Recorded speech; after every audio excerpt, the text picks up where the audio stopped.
to confirm if you are hearing me clearly. Is everyone hearing me clearly? Okay, thank you so much, and thank you for confirming that. Today, I'm going to be walking you through another exciting topic in statistics. Give me 1 second. I'm actually going to share my lecture slide.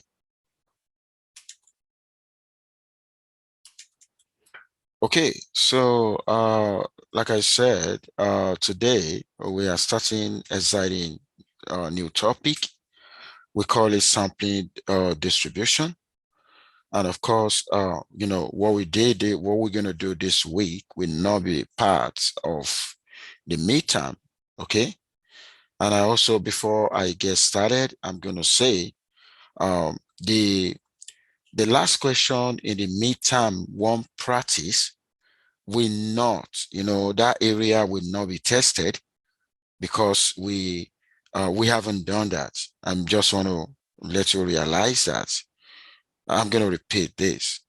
The last question in the midterm one practice, the one that has to do with sampling with replacement and sampling without replacement, that will not feature in midterm one test, okay? Because we haven't done that, and that is going to be part of what we want to do today. Now, I want to use this opportunity to welcome you to this topic. We call it sampling distribution. Now, this material is about 64 pages, but today we're only going to focus on page 1 to 30. Okay, we're only going to focus on page 1 to 30. Okay, so let's get started. Now, in the outline today, I'm basically going to talk about sampling weight and without replacement. Then I'm going to briefly talk about time series, but I'm going to say the last objective of the day, we are not going to do that because there's not going to be time. The law of large numbers will be reserved for tomorrow. Okay, so I want to start with sampling weight and without replacement. Let me tell you this. Let me just summarize, what we mean by this. In statistical analysis and in research in general, we basically we find ourselves in a world where we need information to be able to take a decision that we are not going to regret. Okay, I'm going to say that again. How do we take a decision that we don't want to regret in this world? And I told you the other time, we live in a probabilistic world. We live in a stochastic world. And what we're normally going to do with that is to be able to collect data.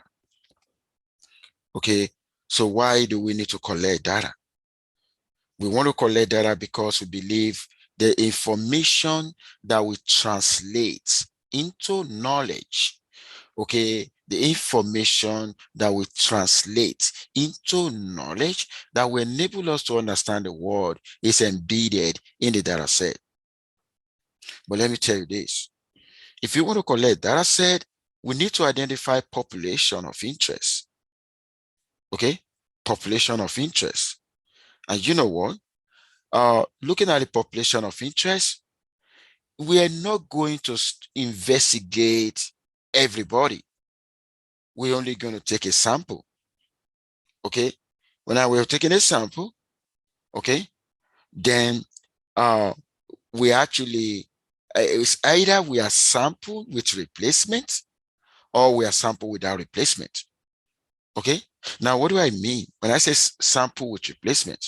The sample with replacement is just trying to tell us that we actually, when we select a particular item, before we go into the next selection, that particular item will be replaced.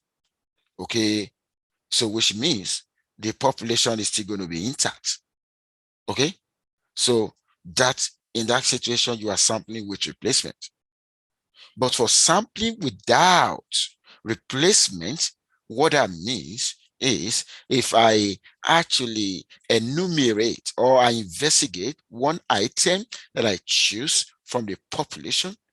Before I go on to select another item, I'm not going to replace the first one. It means after interrogating an individual, I'm actually going to discard that. And that is what that means we're sampling without replacement. Okay?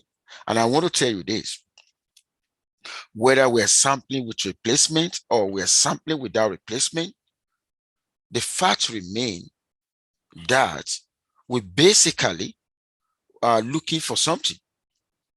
Okay? We want to get the mean of something. We want to get the variance of something.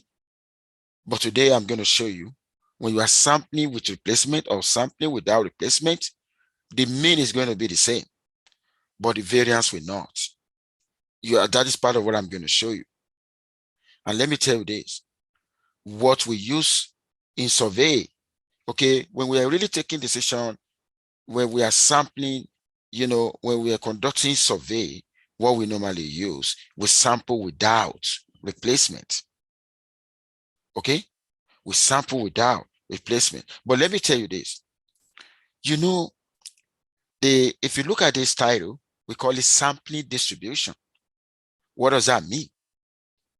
Now, what sampling distribution is telling us is, if I go into population several times, okay, and I pick on particular unit, okay, now I find the mean in first occasion, I find the mean in the second occasion, then the mean is going to vary from sample to sample. I'm going to say that again. The mean varies from sample to sample. Now, it means means is going to become a random variable, and we're going to be looking for what is going to be the mean of the means and what is going to be the variance of the means. Now, what is the implication of that? If I'm sampling with replacement, is the mean of the means going to be the same if I'm sampling without replacement? Is the variance of the means is going to be the same sampling with replacement and sampling without replacement? That is basically going to be the focus today. Now, I just gave you a background to that. Then I'm going to go into mathematical aspect now. Now, take a look at what I have. When you have a random variables that go from x1 to xn, I wanted to take a look at that xn. It means we're talking about sample. We're going to take a sample size n. We're not studying everybody. And they are uniformly distributed on a set X of a size n. This is a population size. An uppercase is a population size, okay? A lowercase is a sample size, okay? I just wanted to take a note of that, okay? Because in this course, we're going to make use of notations a lot, and you need to get yourself familiar with notations. Okay, now we want to assume that we basically want to get a random variable y, which is a function of x. What does that imply? Y high equal to g of x1, y2 equal to g of x2. Okay, I'm actually going to do that until I get a yn, which is going to be g of xn. Take note of that. Okay, now which means if I want to do that, I'm actually mapping from a set x, okay, into real numbers.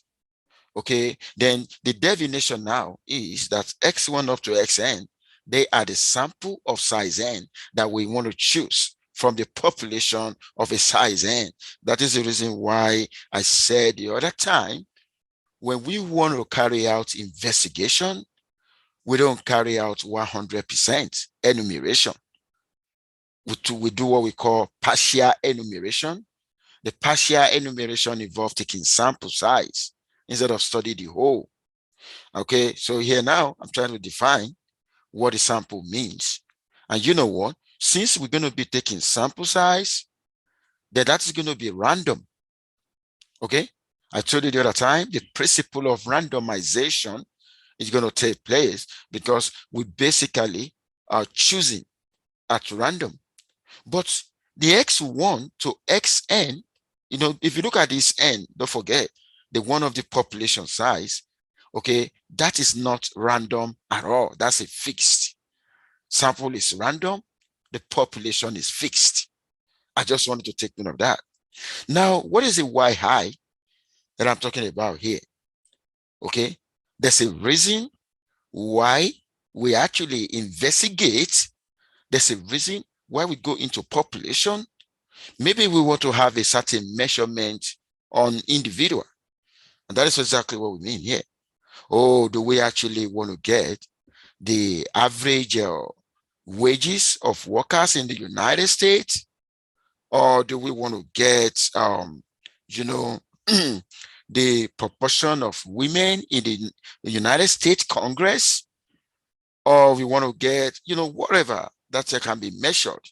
Okay, that is what that y means. Okay, now I told you when we are sampling, before we can actually say we're sampling with replacement, then the x1 up to xn, don't forget that's a sample, right? Okay, so xn to s1 up to sn have to be independent random variables. Of course, before now, I've walked you through what we mean by independent random variables. Okay, don't forget that. When x1 up to xn are independent, it means the probability of the joint must be equal to the product of the marginals. I think I've been able to establish that in the previous lecture. Now, I've explained to you what a sampling with replacement is. Okay, you go into a population, okay, just like the example that is cited here. Okay, you write the names of individuals on a slip of paper, right? And you mix them thoroughly and you pick a random sample of x1. Okay, you draw one, which is x1. And before you draw the next one, you replace that back. Okay, now you continue to replace before you do a subsequent selection. And in that situation, there is possibility that somebody that you have chosen before, you may choose that person again. I'm going to say that again. In sampling with replacement, there is possibility that somebody you have chosen before, you could choose that person again because of the fact that you actually replace the person back before you do a subsequent selection. That is exactly what we mean.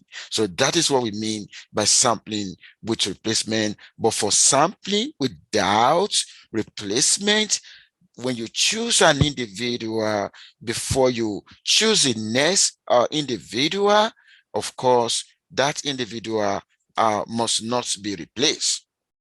Okay. Somebody said, where can we find solution to homework one? Oh, sorry about that. I think I've attached that.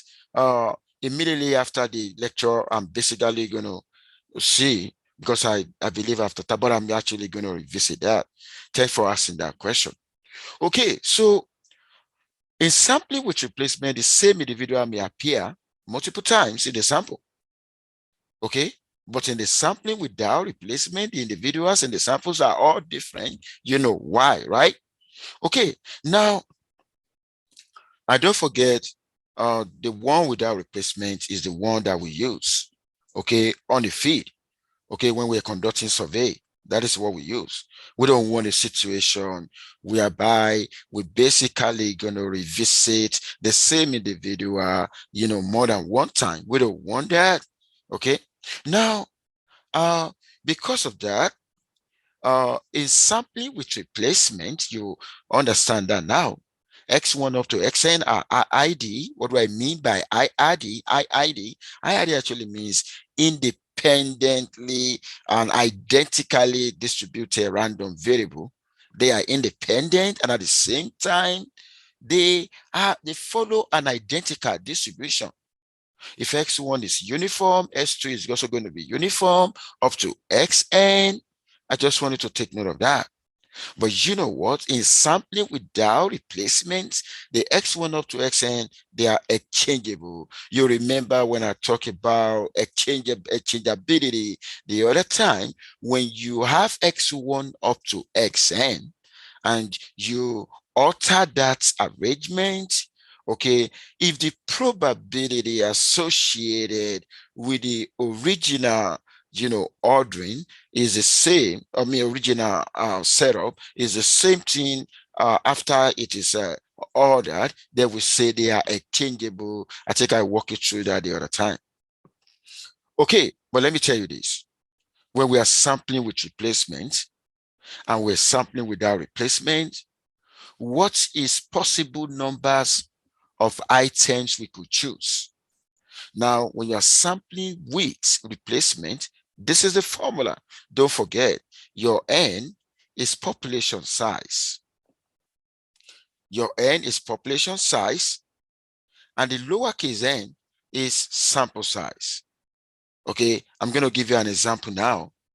Okay, when you have two dice, okay, if you toss two dice once, how many sides do we have in a die? If you look at this, the sample space, it's going to be 1, 2, 3, 4, 5, 6. What is the cardinality? What is the cardinality of that? The cardinality is going to be 6. And of course, that is going to be equal to population size. Now, if that, and you actually want to choose 2, right? Because you say 2, right? Your small n is going to be equal to 2. What is the possible numbers of ways you can have that? That would be 6 raised to the power 2, which is going to be 36 ways. Okay? Which is going to be 36. Look at that. Now, in that situation now, you basically going to, I don't know whether you've seen it before.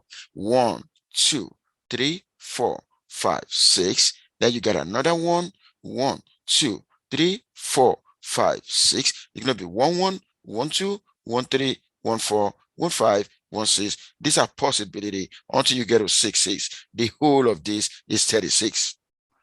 And that it actually means 6 raised to the power 2, which is a number of possibility when you are sampling with replacement when the population size is 6, okay, and the sample size is actually 2. Okay, and this is a possible sample size of 2, 1, 1, 1, 2, 1, 3, 1, 4, 1, 5, 1, 6, 2, 1, 2, 2, until you get to 6, 6. They're going to be 36 of them.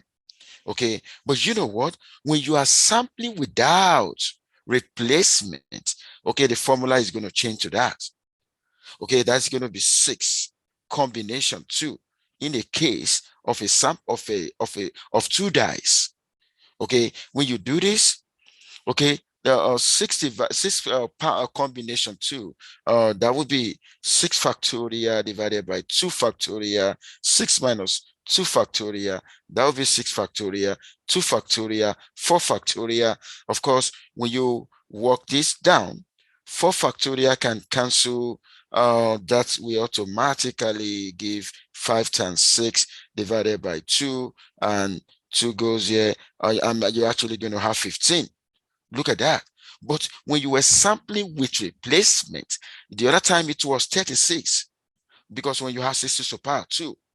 But when you are sampling without, the numbers of possibility is basically going to be reduced. Instead of you to have a 36 now, you're going to have 15. Take a look at that. Okay. Now I just wanted to see that. But let me tell you this. What is the interest? The interest is this. When I'm sampling with replacement and I'm sampling without replacement, do I have the same value for the mean and variance for y bar? Now, let me tell you this. When you are when you're doing a sampling distribution, okay? When you're doing a sampling distribution, when you go into population several times, you basically, for instance, let me give you this example. If I want to know the average household allowance, okay, or maybe I want to know the average, uh, amount earned by worker per hour in the United States, if I go into population of workers in the US and I select a sample size of 1,000 workers and I calculate the mean, maybe I got a particular value for that. If I go again, second time, and do the same, I'm going to have a different values. If I continue to go, I will continue to have a different values. Because of that, you know what happened? The mean is now a random variable. Why is it a random variable? Because the means now varies. It means from the first occasion, you're going to have the mean 1, second occasion, mean 2, third occasion, mean 3, until you get to the last occasion. And you know what you want to do? Since the mean actually varies, okay, in sampling distribution, we basically want to know what is the possible values mean can take with their corresponding probability. Now, what I'm going to do, we are now seeking to get the mean of the means, the average of the averages. That is exactly what we want to get. And we also want to get the variance of that. Okay. Now, we want to do this when we sample with replacement and when we sample without replacement. Do we have the same mean of the means? Do we have the same variance of the the variance of the means? And that is the reason when you take a look at this, we actually want to get the mean of this and the variance of this. That's exactly what we want to get. I'm going to say that again. We basically want to get the mean of the means, and we want to get the variance of that as well.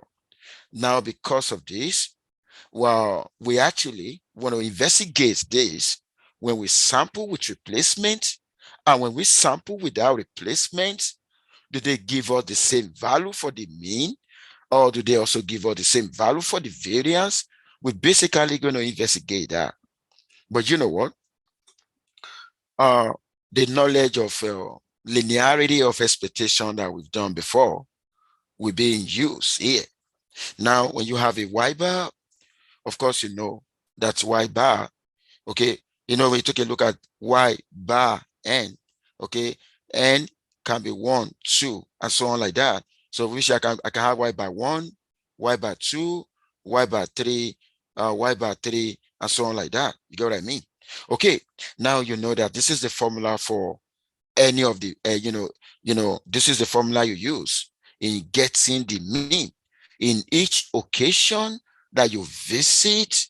Now, if you have that now, take a look at this guy. That's a total, right? That's the total, right? Now, if I want to find the expectation of that, you remember we did that the other time. You want to find the expectation of y1 plus y2 until you get a yn. Okay. Now, what is that going to give you? It's basically going to give you the additions of each of that. You know that, right? That we did something like that before. Okay. That is exactly what we mean here. And when you want to talk about the variance of that, okay, the variance of that is going to be equal to this, y. That is if and only if y1 up to yn are independent. And if y1 up to yn are independent, you know what that means? It means we are sampling with replacement. I'm going to say this again. If we are sampling with replacement, we are actually assuming that y1 up to yn are independent. Okay. And you know what? In that situation, we are not going to have a covariance. Don't forget, the way we normally write this, we normally write 2 summation covariance of yi, yj, but because we mentioned our independence, this guy is going to be 0, and that is why we only have the addition of the variances. I just wanted to take note of that. But when we are sampling without replacement, the covariance will be there. because sampling without replacement will implies that they are not independent. I just wanted to notice that. Okay, now we want to use the idea that we used before. Okay, when mu are the same, for instance, is the expected value of y1 is the same as the expected value of y2 and is the same up to the expected value of yn. Okay, and if each of them is mu, if I'm adding now, okay, it's like adding mu in n terms, right? That will give me the n mu. Okay, and the other one is also adding variances in n term. That will give you the n sigma squared. But don't forget, before we can actually have this guy now, okay, it means our yn up to yn are IID, and that means if they are IID, it means we are basically sampling with replacement. I just wanted to take note of that. Okay, now this is on the assumption that they get the same mean, okay, and on the assumption that they get the same variance, and that is the reason why we are adding them up. Okay, now somebody share with me now, and the person say IID stand for independent and identical. Yes, correct. You are right. Okay, they are independent and they are identically, they have identical distribution. What does that mean? Oh, if y1 follow uniform, y2 must also follow uniform. Okay, they have to follow the same distribution. Does that make sense? Now, okay, thank you too. Now, when you take a look at the knowledge here, don't forget this is the Torah, right? Torah, right? Okay, if you now want to extend that to the average, don't forget what I have inside here. It's average, right? Okay, it's average, you know that. Then what am I going to do? It's like you actually introducing the difference between this guy and this guy. It's 1 over n. So it's more or less like I'm going to multiply that by 1 over n, right? N we cancel n. That's why you have that guy. Take a look at that. Now, in the case of the variance, the 1 over n here is a constant, right? Okay. If I want to find the variance of a constant, let's say the variance of y now, and if a is a constant, it's going to be a squared variance of y. You know that, right? Now I'm going to use that approach here now. Okay, this is a constant, so it's basically going to be 1 over n squared. Okay, then the variance of the Torah. Okay, and what is the variance of the Torah? Okay, it's n sigma squared, right? So this is going to be this is now going to be 1 over n squared, okay, n sigma squared. Okay, this is going to reduce that, and you're basically going to have that. Okay, now what have we just done now? What we just done now, okay, for sampling with replacement, okay, the expected value of the average is mu, and the variance of the average is sigma squared over n. Okay, this is for sampling with replacement. Sampling with replacement. Take note of that. Okay, so like I said, we've been able to derive the mean. When I say expectation of that, it means you basically want to find the mean of the means. Okay, you want to find the mean of the means, and because means is a random variable, they're also going to find the variance of that. That is exactly what I've just demonstrated now. And I just demonstrated that, okay, in the in the platform of sampling with replacement. Okay, now let us see how that is gonna. So that is what we just proved now. Like I said, okay, this guy here is an average. Okay, y bar. Okay, and that's exactly what we just demonstrated now. Okay, and that's all for sampling with replacement. Take a look at that. That is what I just proved. And don't forget the y1 up to yn, they got the same mu, they got the same sigma squared. But so the takeaway from here is that when the expected value of yi equal to sigma squared, okay? Oh, sorry. When the expected value of yi equal to mu, then expected value of the y bar also equal to mu. But you know what? When the variance of yi equal to sigma squared, the variance of yi bar is sigma squared over n. That is the takeaway. Take a look at that. Okay. Now, I now want to go into sampling without replacement now. We now want to see whether it's going to be the same. The way we obtain the mean of the mean, which is the expectation of the mean, and the variance of the mean, we basically want to investigate now for sampling without replacement. Don't forget, we use sampling without replacement in survey when we actually conduct an opinion. Maybe we want to opinion poll, or we basically want to investigate the perception of people about government policy. What we normally use is sampling without replacement. Now you know what we want to do now, since if we visit the population in a different location, we're actually going to get different means, and may becomes random variable. But right now, we don't want to sample with replacement. We sample without replacement. Now, what is going to be the mean of the means, and what is going to be the variance of the means? Now, in that situation, I want to tell you now, the mean of the mean will remain the same, just like what you got when we're dealing with the sampling with replacement, but the difference is going to be in the variance. Because you know why? Because the covariance yij will not be equal to 0. You know why? When you are sampling without replacement, we don't talk about independence anymore. I'm going to say this again. When you are sampling without replacement, you've already eliminated independence. There's no independent anymore. And that is the reason why the covariance will be part of the variance of it.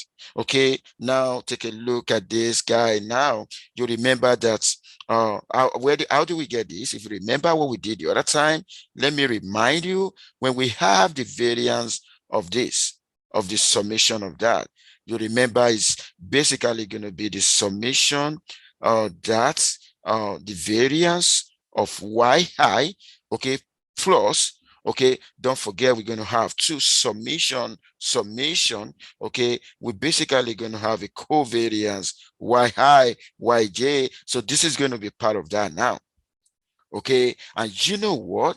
So this guy here is C here. The n into n minus 1 is the two summation. Now I'm going to prove that to you. You may be wondering, how does two summation become n into n minus 1?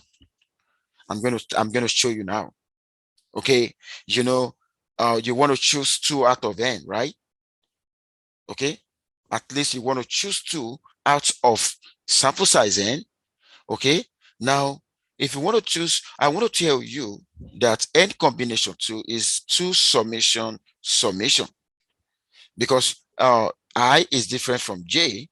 Okay, when you choose I before you choose j, you don't replace I back. Now, what does that means? That's going to be n factorial divided by 2 factorial n minus 2 factorial. Okay, give me 1 second. That's going to be summation. That's going to be equal to summation. Give me 1 second. I'm going to write that. So n combination 2 is the same thing as summation. Okay, because I want to assume that out of n you are choosing 2, right? Okay, and this guy here is going to be n factorial divided by 2 factorial n minus 2 factorial, right? Okay, now if that is what you have, that's going to be summation, summation. And you know what? This guy here, we can actually rewrite that as n into n minus 1, n minus 2 factorial divided by 2 into n minus 2 factorial summation, summation. This guy cancel that, right? What do you see now? You're going to be n into n minus 1 now equal to 2 summation, summation now. Oh my God, I just proved that. Is there anyone who doesn't understand how I prove that 2 summation, summation is the same thing as n into n minus 1? Okay, somebody share with me now. Okay, somebody said, why is n choose 2 equal to the, yeah, because if you want to choose at least in statistics, at least, you know, we can't choose one person, right? At least we have to choose 2. Okay, so that is the smallest sample size that we can choose. Okay, so that is why we say, okay, let us just consider a situation whereby we are choosing 2 out of n. Okay, now you have this guy now. Now the only thing we're now going to do, we need to determine C. Now what we're now going to do is we're actually going to assume that when you are sampling with replacement, okay, we're basically going to assume that the sample size is the same thing as a population size. If the sample size is the same as population size, it means there is no randomness anymore. Okay, there is no randomness anymore, because that is what sampling without replacement is talking about. Okay, if there is no randomness anymore, don't forget the other time I told you population is fixed, but the sample you are taking from that is random. But if your sample size is the same as your population size, what does that mean? The randomness is no longer there. Now, in that situation, what is going to happen? You're basically going to replace for this sample size with that, sample size with that, the population size with that. So the population size now is basically going to replace the sample size. And that is the reason why I'm going from there to have this guy now. Take a look at that. And when that happens, don't forget the population that I told you the other time is fixed. If it is fixed, it means it's constant. It's not, then it's not going to be subject to variation. We're going to assume that the variance of that is going to be equal to 0. Okay. Now, when the variance of that equal to 0, I'm going to equate this guy to 0. Then when I equate that to 0, then I can solve for C. Okay, C is basically going to give you this. Okay, that is what C is going to give. So C is going to be, if you solve this equation, okay, you are solving for C. Okay, your C is going to be this. Now, with C equal to that, if I want to rewrite the variance now, oh my God, this is what initially this is what I have, right? Then the C, this is the C that I got. Don't forget the C is a negative, right? That's why you have a negative here, right? Take a look at that. That has been introduced now, right? Okay, now what you're now going to do now, okay, is just to simplify this guy. Okay, there is n sigma squared here. There is another n sigma squared. You can actually bring it out. When you bring it out from here, when you factorize, it's going to be 1. When you bring it out from here, you're going to have this guy divided by that. Oh my God, look at what I have now. Look at what I have now. What is the difference between the variance now? Okay, the variance of the Torah when we are when we're sampling with replacement is just this guy. But when you are sampling without replacement, it's going to be this guy, which means this entity, this particular entity is what is now making the difference. Take a look at that. And you know what we call that in statistical analysis? We call that, a finite population correction. And you know what? This is what we've been able to do now for sampling with replacement. This is the mean and the variance. For sampling without replacement, this is the mean and the variance. you're basically going to see they got the same mean, but the variance are not the same. Okay, they got the same mean, but the variance are not the same. But let me tell you, the only situation where the variance are going to be the same is when you take a limit, okay, as n tend to infinity, okay, as n tend to infinity, like, what am I trying to say? Oh, let me just say, if n is very, very close, okay, if I divide that by n, I'm talking about this entity, and I divide this one by this, and I divide this by that, okay, and I divide this by that, automatically this tends to 0 when n is large. This is going to be 1, okay, this is also going to be 1, okay, and this, since n is very large, okay, this guy here is basically going to tend to 0, and you're going to have 1, and which means that is going to be equal to that, and that's exactly what I'm trying to talk about here. But you know what I've established now, whether you choose to sample with replacement or you choose to sample without replacement, the mean is going to be the same, but the variance are not the same. I just wanted to take note of that. Now, I want to have an example now where I'm actually going to go into probability distribution.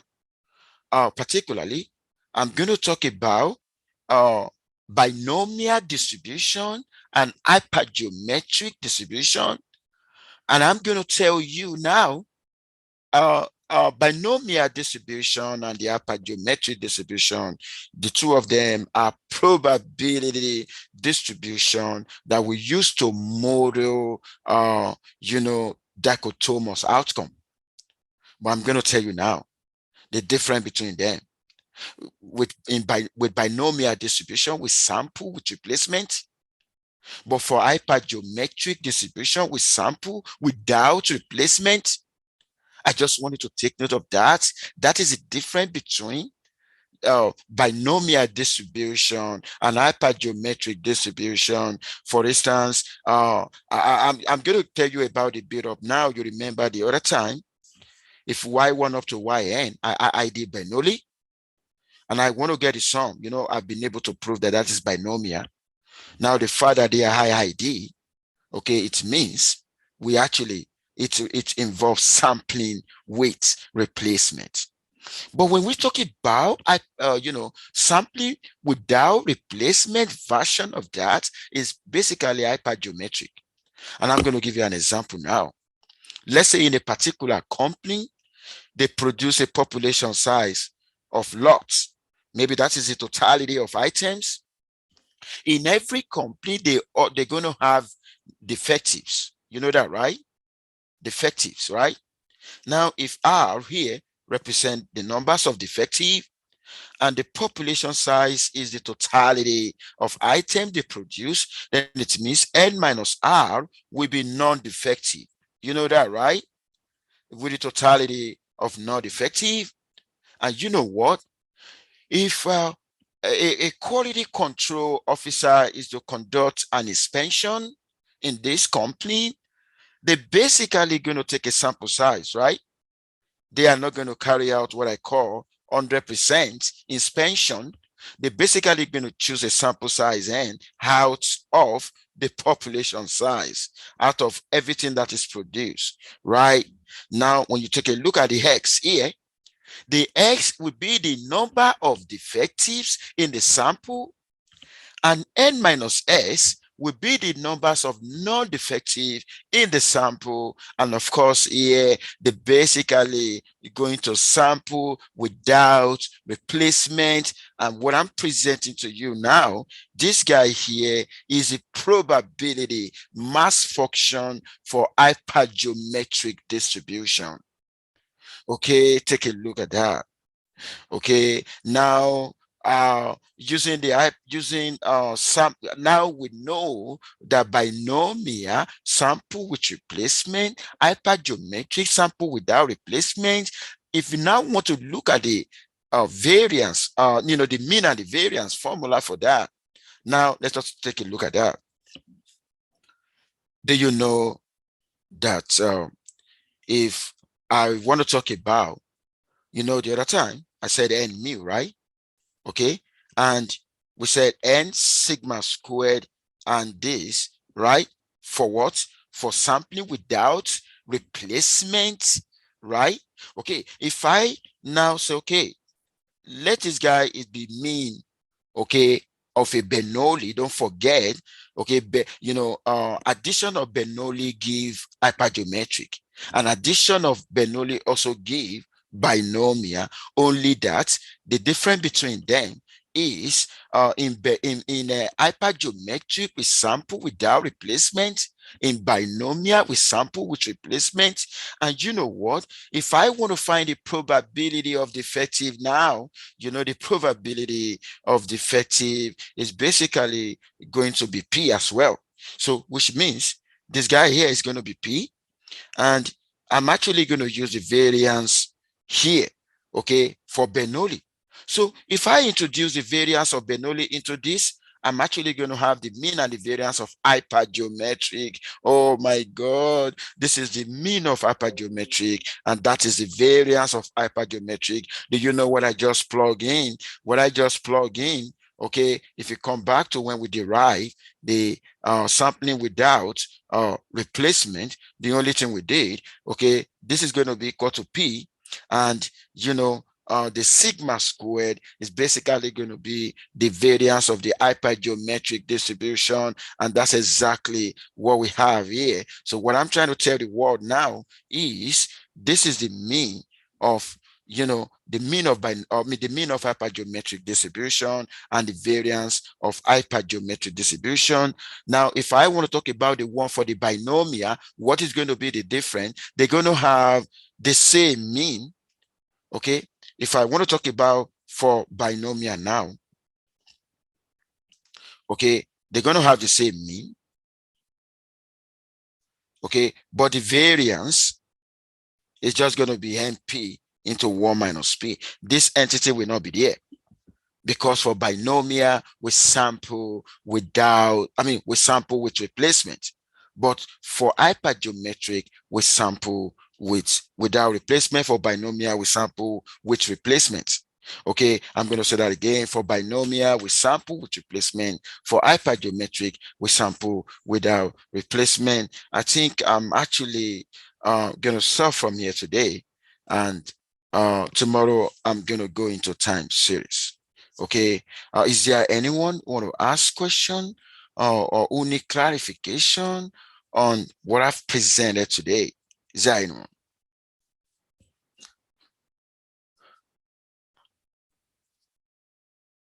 So just to repeat one more time, you said the hypergeometric distribution was sampling without replacement, and that's why you have the n minus n over n minus 1. Exactly. Cool. Got it. Thank you. You're welcome. And for binomial, we sample with replacement.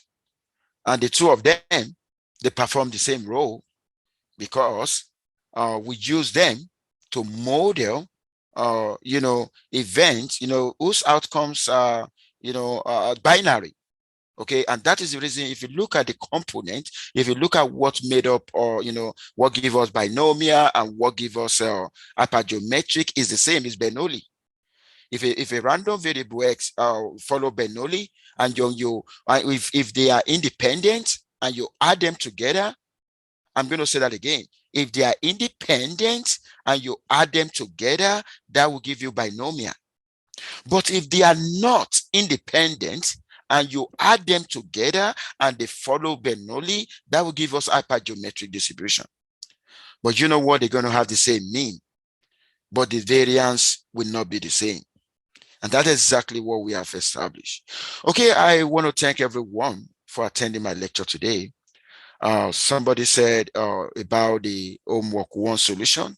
I'm going to check, and I will make sure that is published today. Okay, until tomorrow that I'm actually going to come your way again. Make sure you stay safe and have a lovely day. So bye for now, everyone. Yeah, thank you too.